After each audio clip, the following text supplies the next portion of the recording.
샬롬. 류 선생의 구속사 천국열차, 유도순 목사님의 신구약 성경 파노라마를 낭독하는 시간입니다. 지금은 느헤미야 파노라마 2장입니다. 하나님의 선한 손의 도우심. 본문을 먼저 통독하시기 바랍니다. 그런 후에 주제를 설정합니다. 주제를 무엇으로 정하느냐에 따라서 말씀 전개가 달라질 수가 있습니다.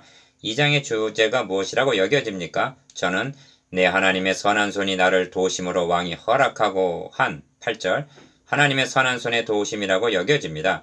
느헤미야는 예루살렘에 올라와서도 또 그들에게 하나님의 선한 손이 나를 도우신 일을 18절 백성들에게 말해주고 있음을 봅니다.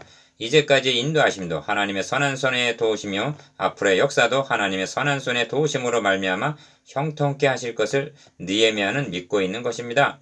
아닥사스다 왕이 누구입니까? 이제 너희는 명령을 전하여 그 사람들에게 공사를 그치게 하여 그 성을 건축하지 못하게 하고 내가 다시 조서 내리기를 기다리라고 에스라 4장 21절 중지명령을 내린 바사왕입니다. 참으로 하나님의 선한 손의 도우심이 아니었다면 허락이 떨어진다는 것은 불가능한 일이었던 것입니다. 주제를 정했으면 다음은 문단 나누기를 해야 합니다. 성경에는 문단을 나누어 놓은 표시가 있는데 이를 참고하면 도움을 얻을 수가 있습니다. 저는 네 단원으로 나누어 관찰하고자 합니다. 첫째 단원 1절에서 8절 왕이 허락하고, 둘째 단원 9절에서 10절 흥왕케 하려는 자가 왔다. 셋째 단원 11절에서 18절 일어나 건축하자. 넷째 단원 19절에서 20절 형통케 하시리니. 첫째 단원 1절에서 8절 왕이 허락하고, 왕이 내게 이르시되 너가 병이 없거늘 어찌하여 얼굴에 수심이 있느냐. 이는 필연 너의 마음에 근심이 있음이로다 합니다. 2절. 첫째 단원을 다시 한번 읽으면서 문단의 핵심이 무엇일까를 관찰합니다. 이것이 그 단원의 주제이기도 하고 제목이 될 수도 있습니다. 왕의 허락이 떨어졌다. 이것이 중심적인 내용입니다. 그래서 도표에는 왕이 허락하고로 정했습니다.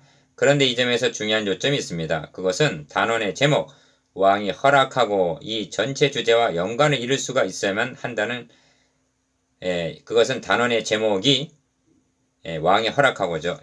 이 왕이 허락하고라는 이 단원의 제목이 전체 주제와 연관을 이룰 수가 있어야만 한다는 점입니다.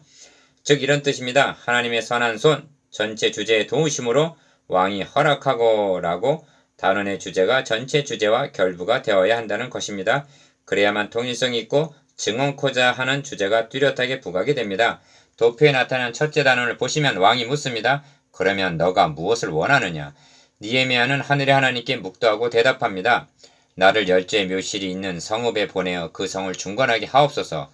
왕은 허락만 한 것이 아니라 성 중건을 반대하는 대적자들에게 보내는 조서와 삼림 감독에게 필요한 제목을 주라는 조서까지 내립니다. 이러한 일들은 역사 표면에서 전개된 사건들입니다만 이것이 가능하게 하신 것은 역사의 배후에서 하나님의 선한 손이 도우셨기 때문입니다.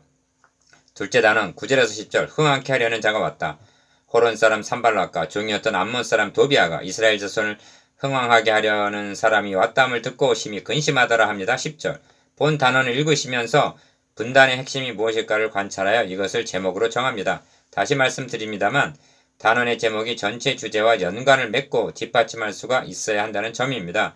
그래야만 산만해지지 않고 핵심적인 주제가 집중적으로 부각될 수가 있기 때문입니다. 저는 이스라엘 자손을 흥왕케 하려는 사람이 왔다로 보고 있습니다. 이것이 전체 주제와 연관이 됩니까? 느헤미야는 12절에서 하나님이 내 마음을 감화하사라고 말씀하고 있습니다. 무슨 뜻이냐면 느헤미야가 예루살렘에 가서 성을 중건할 마음을 먹고 결단하고 헌신하게 된 것이 하나님이 내 마음을 감화하셨기 때문이라는 뜻입니다.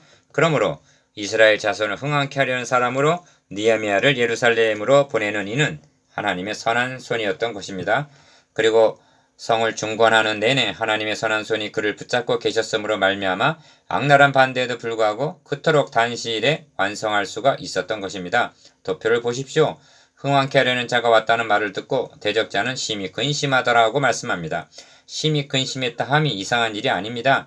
하나님이 기뻐하시면 사탄은 슬퍼하는 것입니다. 그렇습니다.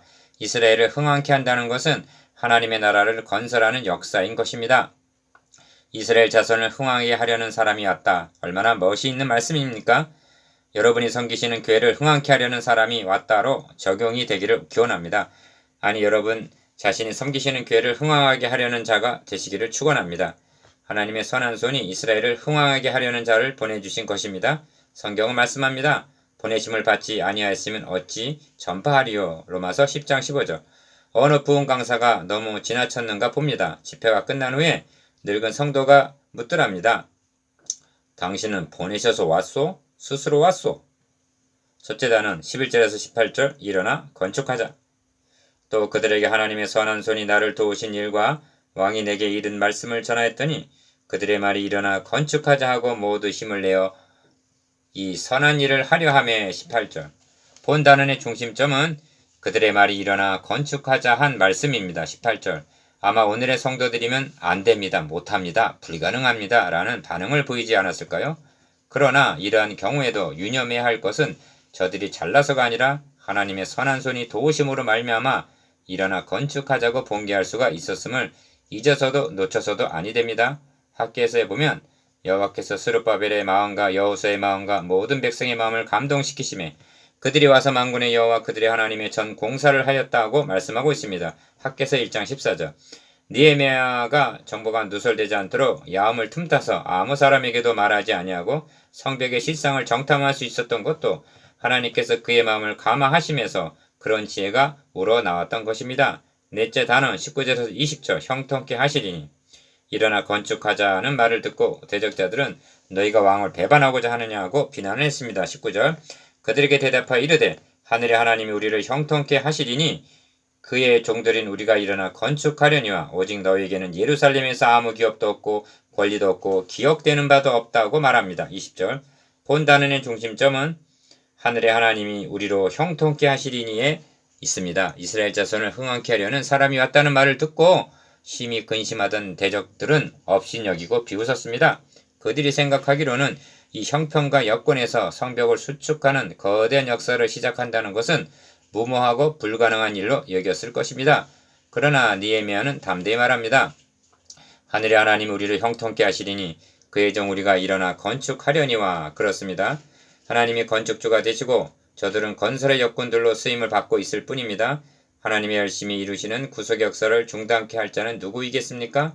이루시고 완성하시고야 마실 것입니다.